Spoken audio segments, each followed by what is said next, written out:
ಈ ವಿಡಿಯೋನ ನಾನು ಮಾಡ್ತಾ ಇರೋದು ತಕ್ಷಣಕ್ಕೆ ಹೀರೋ ವಿಡ ಫಾಸ್ಟ್ ಚಾರ್ಜಿಂಗ್ ಅಲ್ಲಿ ಆಗಿರೋ ಸಮಸ್ಯೆ ಬಗ್ಗೆ. ಈ ವಿಡಿಯೋನ ನಾನು ಮಾಡ್ತಾ ಇರೋದು ಮೇ ತಿಂಗಳು 2026 ಈ ವಿಡಿಯೋನ ನೀವೇನಾದ್ರೂ ಒಂದು 3 ತಿಂಗಳು ಅಥವಾ 6 ತಿಂಗಳು ಬಿಟ್ಟು ಏನಾದ್ರೂ ನೋಡ್ತಿದ್ರೆ ಆಗ ಈ ಸಮಸ್ಯೆ ಇರೋದಿಲ್ಲ. ಹಾಗಾದ್ರೆ ಹೀರೋ ವಿಡ ಫಾಸ್ಟ್ ಚಾರ್ಜಿಂಗ್ ಅಲ್ಲಿ ಏನ್ ಸಮಸ್ಯೆ ಬಂದಿದೆ ಅಂತ ಹೇಳ್ತೀನಿ. ಹಾಗಾದ್ರೆ ಬನ್ನಿ ವಿಡಿಯೋನ ಶುರು ಮಾಡೋಣ. ಮೊದಲನೇದಾಗಿ ಹೀರೋ ವಿಡ ಫಾಸ್ಟ್ ಚಾರ್ಜಿಂಗ್ ಅಲ್ಲಿ ಮೇ 13ನೇ ತಾರೀಕಿಂದ ದುಡ್ಡು ಇಸ್ಕೊಳ್ಳೋಕೆ ಶುರು ಮಾಡಿದ್ದಾರೆ. ನಾನು ಇದ್ರ ಬಗ್ಗೆ EV ನ್ಯೂಸ್ ಅಲ್ಲೇ ಹೇಳಿದ್ದೆ ಒಂದ್ 2 ತಿಂಗಳಿಂದನೂ ಕೂಡ. ಹೌದು, ಯಾವತ್ತಾದ್ರೂ ಒಂದ್ ದಿವಸ ಹೀರೋ ವಿಡಾದವರು ಫಾಸ್ಟ್ ಚಾರ್ಜಿಂಗ್ ಗೆ ದುಡ್ಡು ಇಸ್ಕೋತಾರೆ ಅಂತ ಜನನು ಕೂಡ ಅದಕ್ಕೆ ಪ್ರಿಪೇರ್ ಆಗಿದ್ರು. ಹೌದು, ಯಾವತ್ತಾದ್ರೂ ಒಂದ್ ದಿವಸ ಬಂದು ಹೀರೋ ವಿಡಾದವನು ಏತರ ರೀತಿನೇ ಫಾಸ್ಟ್ ಚಾರ್ಜಿಂಗ್ ಕೂಡ ದುಡ್ಡು ಇಸ್ಕೋತಾನೆ ಅನ್ನೋದು ಎಲ್ರಿಗೂ ಗೊತ್ತಿತ್ತು. ಆದ್ರೆ ಮೇ 13ನೇ ತಾರೀಕಿಂದನೇ ಇಸ್ಕೋತಾರೆ ಅಂತ ಯಾರಿಗೂ ಗೊತ್ತಿರಲಿಲ್ಲ. ಸಡನ್ ಆಗಿ ಬಂದು ಮೇ 13ನೇ ತಾರೀಕು ಹೀರೋ ವಿಡಾದವನು ಫಾಸ್ಟ್ ಚಾರ್ಜಿಂಗ್ ಗೆ ದುಡ್ಡು ಇಸ್ಕೊಳಕ್ ಶುರು ಮಾಡ್ದ. ತುಂಬಾ ಜನಕ್ಕೆ ಗೊತ್ತೇ ಇಲ್ಲ.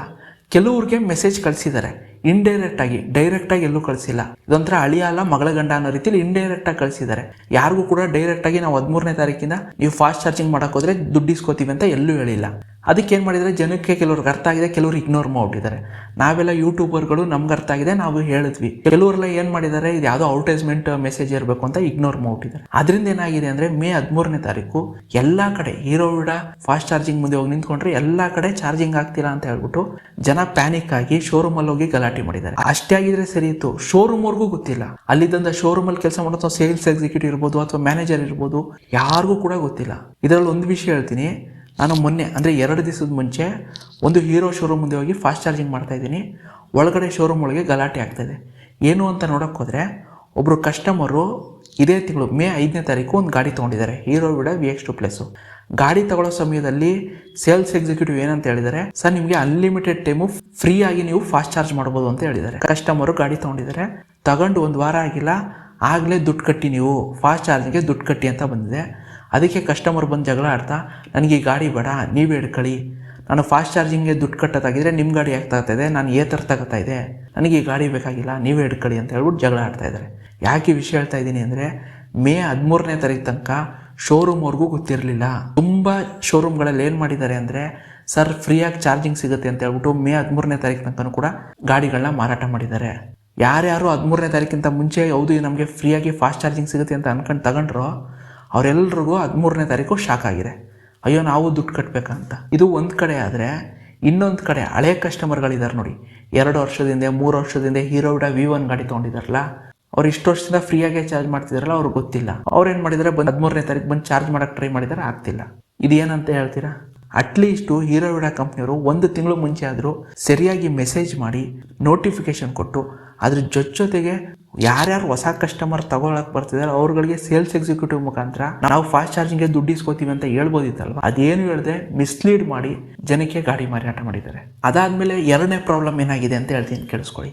ಇದುವರೆಗೆ ನಾನು ಎಲ್ಲ ಕಡೆ ಹುಡುಕಿದ್ದೀನಿ, ಹೀರೋ ವಿಡಾದವರು ಫಾಸ್ಟ್ ಚಾರ್ಜಿಂಗ್ಗೆ ಎಷ್ಟು ರೂಪಾಯಿ ದುಡ್ಡು ಇಸ್ಕೋತಾರೆ ಅಂತ ಎಲ್ಲೂ ಮೆನ್ಷನ್ ಮಾಡಿಲ್ಲ. ಆ್ಯಪಲ್ಲಿ ಹುಡುಕ್ತೆ ಮೆನ್ಷನ್ ಆಗಿಲ್ಲ, ಆಮೇಲಿಂದ ಗೂಗಲಲ್ಲಿ ಹುಡುಕ್ತೆ ಅಲ್ಲೂ ಮೆನ್ಷನ್ ಇಲ್ಲ, ಎಲ್ಲೂ ಕೂಡ ಸರಿಯಾಗಿ ಮೆನ್ಷನ್ ಮಾಡಿಲ್ಲ. ಈಗ ಥರಲ್ಲಾದ್ರೆ ಹೇಗೆ ಅಂದರೆ ಪರ್ ಮಿನಿಟ್ 1 ರೂಪಾಯಿ, ಅಂದರೆ 1 ನಿಮಿಷಕ್ಕೆ 1 ರೂಪಾಯಿ ಹಂಗೆ ಇಸ್ಕೋತಾರೆ. ಹೀರೋ ವಿಡಾದಲ್ಲಿ ಎಷ್ಟು ಚಾರ್ಜ್ ಮಾಡ್ತಾರೆ ಅಂತ ಯಾರಿಗೂ ಗೊತ್ತಿಲ್ಲ. ಯಾಕೆ ಈ ವಿಷಯ ಹೇಳ್ತಾ ಇದ್ದೀನಿ ಅಂದರೆ, ನಾನು ಈ ವಿಷಯ ಎಲ್ಲೂ ಆಚೆನೇ ಬಂದಿಲ್ಲ ಸ್ನೇಹಿತರೆ. ಒಂದು ಬ್ಲೈಂಡಾಗಿ ರೀಚಾರ್ಜ್ ಮಾಡ್ಕೊಂಡು ಯೂಸ್ ಮಾಡ್ತಾ ಇದ್ದೀವಿ. ಎಷ್ಟು ರೂಪಾಯಿ ಕಿತ್ಕೋತಾರೆ ಅನ್ನೋದು ಎಲ್ಲೂ ಗೊತ್ತಿಲ್ಲ. ಅಂದರೆ ಇದರ ಅರ್ಥ ಏನು, ಮುಂದಕ್ಕೆ ಇನ್ನೂ ಜಾಸ್ತಿ ಮಾಡ್ತಾರ ಅಂತನಾ? ಇಲ್ಲಿಗೆ ಮುಗೀತು ಅನ್ಕೋಬೇಡಿ, ಇನ್ನೂ ಸಮಸ್ಯೆ ಇದೆ. ಏನು ಸಮಸ್ಯೆ ಅಂತ ಹೇಳ್ತೀನಿ, ಕೇಳಿಸ್ಕೊಳ್ಳಿ. ಪೇಯ್ಡ್ ಯೂಟ್ಯೂಬರ್ಗಳನ್ನು ಬೆಂಬಲಿಸಬೇಡಿ, ಹಾಗೇನೆ ನಮ್ಮ ಚಾನೆಲ್ನ ಸಬ್ಸ್ಕ್ರೈಬ್ ಆಗುವುದನ್ನು ಮರಿಬೇಡಿ. ನಿಮ್ಮ ಹತ್ರ ಏತರ್ ಇದ್ದರೆ, ಅದು 450ನೇ ಇರ್ಬೋದು ಅಥವಾ ಏತರ್ ರಿಸ್ತಾನೇ ಇರ್ಬೋದು, ಯಾವುದಾದ್ರೂ ಇದ್ದರೆ ನೀವು ಚಾರ್ಜಿಂಗ್ ಹೆಂಗೆ ಮಾಡ್ತೀರಾ ಹೇಳಿ? Very simple. ಹೋಗ್ತೀರಾ, ಚಾರ್ಜಿಂಗ್ ಸ್ಟೇಷನ್ಗೆ ಹೋಗ್ತೀರಾ, ಚಾರ್ಜಿಂಗನ್ನು ಕನೆಕ್ಟ್ ಮಾಡ್ತೀರಾ, ಕನೆಕ್ಟ್ ಮಾಡಿಸಂಗೆ ಆಟೋಮೆಟಿಕ್ಕಾಗಿ ನಿಮಗೆ ಚಾರ್ಜಿಂಗ್ ಮಾಡುತ್ತೆ. ನೀವು ಎಷ್ಟು ಚಾರ್ಜ್ ಮಾಡ್ತೀರಾ ಅದಕ್ಕೆ ಆಟೋಮೆಟಿಕ್ಕಾಗಿ ಡಿಟೆಕ್ಟ್ ಆಗುತ್ತೆ. ಇದು ಇಷ್ಟೇ.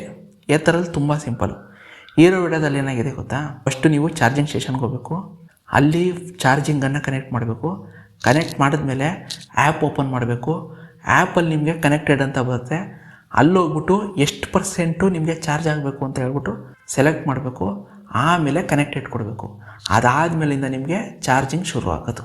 2 ದಿವಸದಿಂದ ಏನಾಗಿದೆ ಅಂದರೆ, ನನಗೆ ರಾತ್ರಿ 10 ಗಂಟೆ ಅಷ್ಟೊತ್ತಿಗೆ ಚಾರ್ಜ್ ಮಾಡೋಕ್ಕೆ ಹೋಗಿದ್ದೀನಿ. ಏನಾಗಿದೆ ಅಂತ ಗೊತ್ತಿಲ್ಲ, ನೆಟ್ವರ್ಕ್ ಇಶ್ಯೂನೋ ಆ್ಯಪ್ ಇಶ್ಯೂನೋ ಗೊತ್ತಿಲ್ಲ, ಆ್ಯಪು ಓಪನ್ ಆಗ್ತಿಲ್ಲ. ಇಲ್ಲಿ ಚಾರ್ಜಿಂಗ್ ಗನ್ ಹಾಕಿದ್ದೀನಿ, ಕನೆಕ್ಟ್ ಆಗ್ತಿಲ್ಲ. ಯಾಕಂದರೆ ಇಲ್ಲಿ ಆ್ಯಪ್ ಓಪನ್ ಆಗ್ತಿಲ್ಲ. ಆ್ಯಪ್ ಓಪನ್ ಮಾಡಿ ಅಲ್ಲಿ ನಾವು ಪರ್ಸೆಂಟೇಜ್ ಸೆಲೆಕ್ಟ್ ಮಾಡಿಬಿಟ್ಟು ಕನೆಕ್ಟೆಡ್ ಅಂತ ಕೊಟ್ಟರೆ ಮಾತ್ರ ಚಾರ್ಜ್ ಆಗೋದು. ಇದು ಒಂದು ಪ್ರಾಬ್ಲಮ್ಮು.